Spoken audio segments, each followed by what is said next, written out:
안녕하세요. 절대값TV의 명품 PD 한PD입니다. 집값이 거의 미친 듯이 올라가고 있어요. 한국 부동산 통계에 따르면 지난주 서울 아파트값 0.15가 올랐어요. 0.15. 자, 이거 엄청나게 올라간 거예요. 주간 단위 기준으로 9주 연속 0.1대. 이 0.1이라는 게 엄청나게 올라간 거예요, 이게. 자, 이것의 원인은 집을 사려는 수요에 비해서 시장의 매물이 부족하다. 공급이 부족하다라는 거예요. 시장에 매물이 나오질 않고 있다. 자, 얼마나 수요가 많냐? 자, 부동산은 통계에 따르면 지난주 서울의 아파트 매매 수급 지수가 105.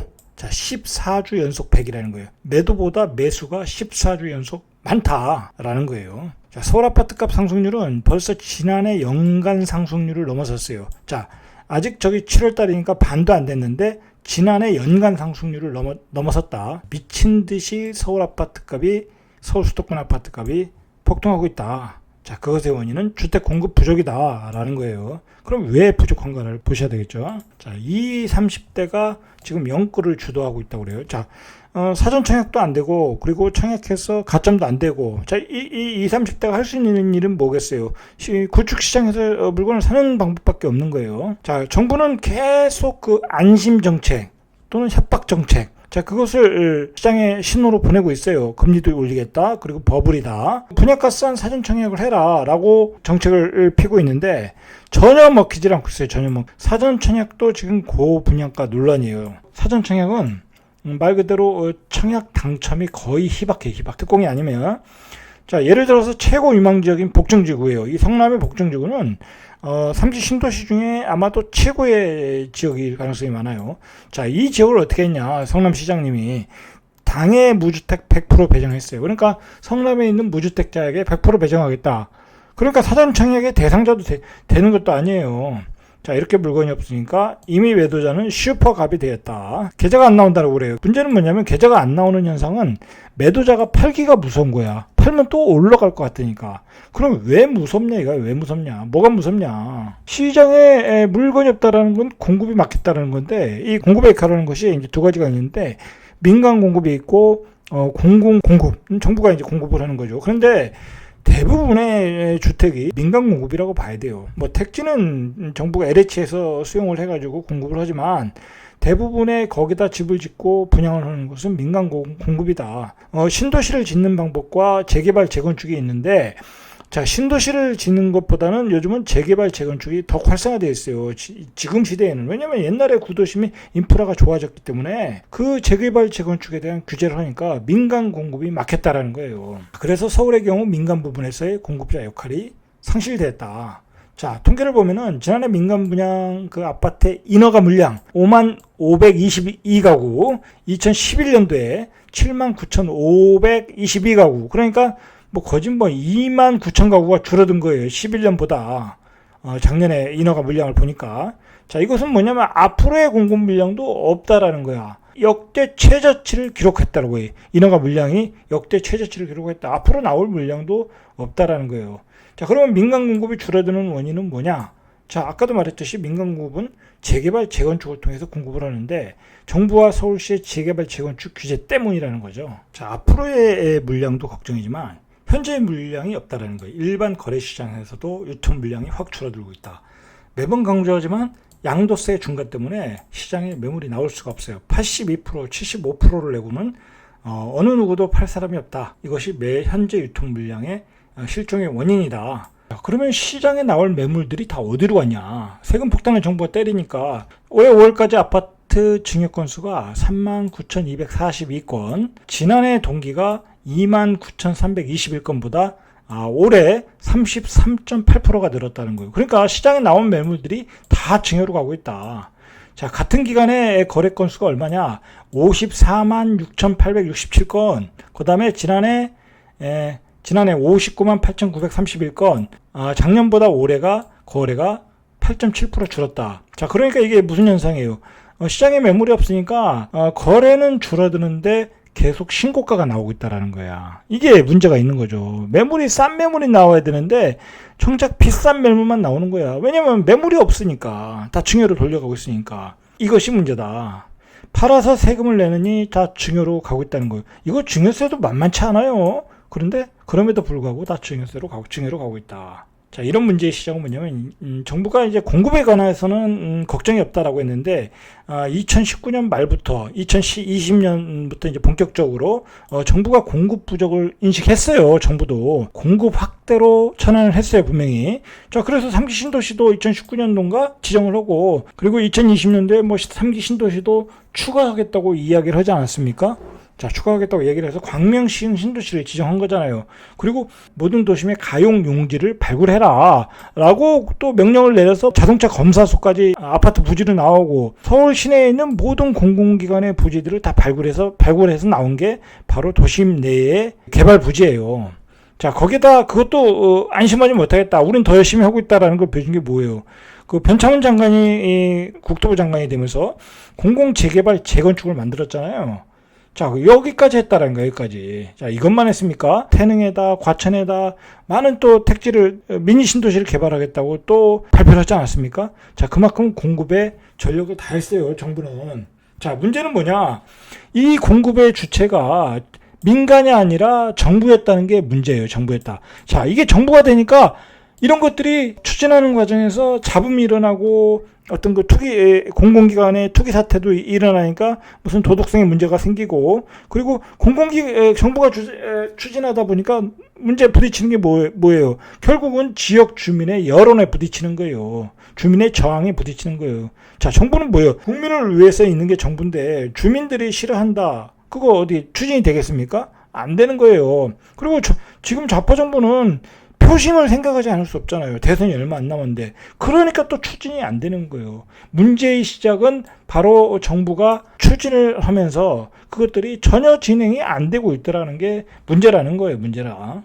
자, 이 얘기는 뭐냐? 공공이 공급자의 역할을 한다는 것은 한계가 있는 거예요. 민간은 주민들을 설득하고 어드밴테이지를 주고 서로 조정이 가능한데, 공공은 그게 안 돼요. 왜 그러냐면 정부가 하는데 그 주민들이 싫어하는 것을 정부가 한다고 하면 주민들이 극단적으로 나올 수밖에 없어요. 투쟁으로 나올 수밖에 없어요. 그렇게 극단적으로 나오면 정부는 추진을 할 수가 없는 거예요. 그래서 물러난 게 과천이고 태릉이고 그런 거 아니겠습니까? 그리고 뭐 강남에서는 추진도 못하고 있고, 뭐 여의도도 그렇고 다 그렇게, 그래서 추진이 안 되고 있는 거예요. 자, 거기다가 또 정부가 무슨 잘못을 했냐?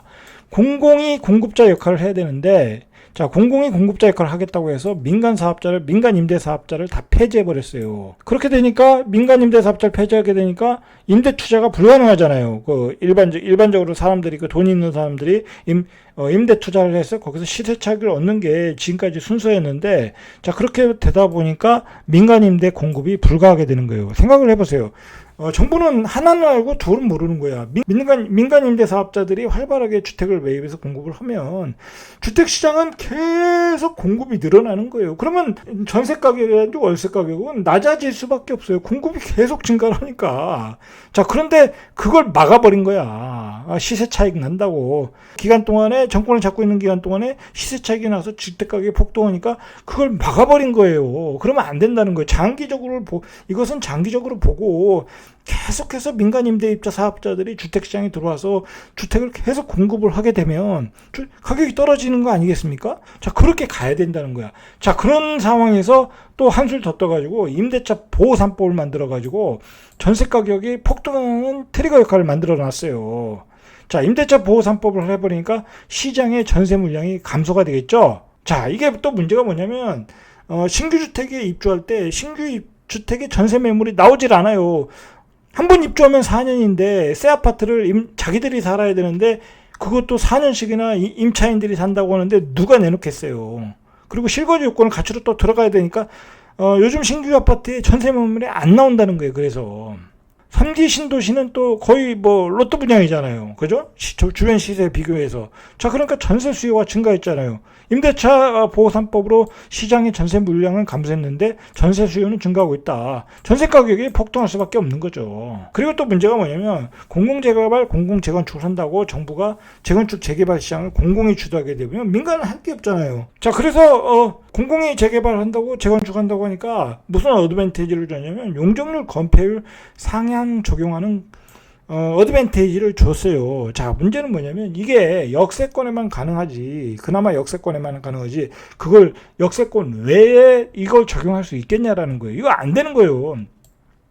안 그래도 이렇게 해버리면 고밀도 개발이 돼가지고 닭장 아파트가 되는데 그걸 서울 시내 전체적으로 다 할 수가 없다라는 거, 할 수가 없다. 공공 재개발 재건축을 할 수가 없다. 자, 이렇게 되면 민간 재개발은 유책될 수밖에 없다. 공공 재개발은 지지부진하고 이 재개발이라는 게 주민과 시행사의 마찰이 많기 때문에 그걸 협의하고 조정하는 기간이 많이 필요해요. 자, 그걸 빠르게 순탄하게 할 수 있는 건 민간 재개발인데 공공 재개발은 그걸 빠르게 진행할 수가 없는 거야. 뭐 여기 공공 재개발이라는 게 무슨 사익단 어떤 그 개인 회사가 아니기 때문에 이익을 추구하는 회사가 아니기 때문에 그냥 원칙대로 가다 보면 길어지는 거야. 공사기간이 이 추진하는 과정이 길어진다. 자, 그러면 공급이 늦어지는 거예요. 그 지역도 한계가 있고 개발할 수 있는 지역도 역세권 저 멀리 지역에 용적률 검표 상한 적용을 할 수 있겠습니까? 그렇게 못해요. 그렇게 되면 서울시의 그 경관, 미관, 닭장 아파트 다 들어서는 거예요. 애초에 안 되는 것을 이렇게 다 무리하게 하고 있다. 규제로서 막고 시행하는 과정에서도 이게 추진력이 발생할 수가 없고 이런 문제가 있다라는 거예요. 자, 그렇게 무리하게 하다 보니까 주민의 저항이 생겼겠죠. 자, 태릉 과천 주민 저항 때문에 거의 불발됐고 왜 정부 입장에서도 추진을 못하냐? 정부가 났으면 표심이에요. 표심 때문에 진행이 안 되는 거예요. 이거 무리하게 하다 보니까 지금 좌파 정부는 표심을 생각할 수밖에 없잖아요. 자, 서초에서도 추진하는 거, 강남에서 추진하는 것들, 자, 진행을 못 하고 있어요. 이거 하나도 되는 게 없다. 하나도. 자, 거기만 그렇습니까? 여의도, 용산 정비창이죠. 마포, 상암 모두 주민정에 부딪히고 있다. 자, 이건 결국은 이 표 때문에 함부로 할 수가 없는 거예요. 자, 3기 신도시 역시 LH 사태로 지금 추가로 발표도 못하고 있죠. 토지 보상은 지연되고 있죠. 당연히 착공 시기도 연기가 되고 있는 거예요. 공공이 주도하면은 이렇게 그냥 공주, 이거 잘못 쳤네요. 그냥 공중에 붕 떠 있게 되는 거예요. 추진력이 없는 거예요. 공공 재개발하는데 어떻게 어떤 권한이 없는데 어떻게 그 주민들의 그 요구사항을 다 들어줄 수가 없잖아요. 그러다 보면 협상 기간이 길어지는 거예요. 자, 그래서 지금 얼마나 심각하게 폭등하고 있냐. 자, 5월달, 지금 7월달인데, 5월달 수도권 아파트 실거래 가격이 2.45가 상승했다고 그래요. 자, 13개월 연속 상승이다. 6월까지 수도권 누적 상승률이죠, 올해. 15.5%예요, 15.5%.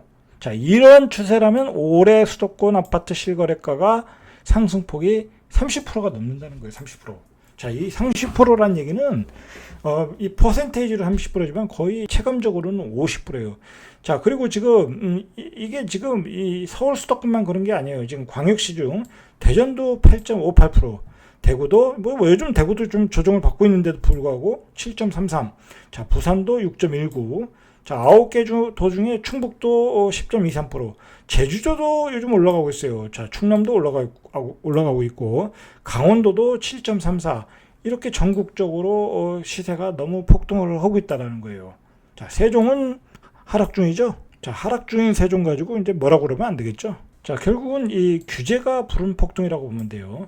자, 강남의 대출 규제니까, 자, 강남의 대출 규제에서 시세가 어떻게 조정이 됐습니까? 오히려 폭등했어요. 오히려 폭등. 자, 강남 토지거래 허가 지역을 지정했죠. 몇 군데 지정했지 않습니까? 핵심 지역들. 자, 어떻게 됐습니까? 다 다른 지역 강남으로 번져버렸어요. 문제는 풍선 효과가 나왔다는 거예요. 그 외 다른 지역의 강남에 가서 사더라는 거예요. 자, 9억 이상의 주택을 또 대출 규제했잖아요. 어떻게 됐어요? 제일 먼저 들어간 게 투자자예요, 이때. 9억 이하의 주택에서 풍선 효과가 있을 것이다라고 많이 들어갔어요, 투자자가. 근데 요즘 이 노동강이 강세인 배경이 바로 이것 때문에 그런 거예요. 그러면 지금 많이 올라가서 20대 30대들이 연끌하고 있는데, 지금 미리 들어갔던 투자자들, 투기꾼들의 가격을 비싼 가격에 지금 연끌 세대가 받아주고 있는 거예요. 결국은 규제가 부른 폭등이라는 거예요.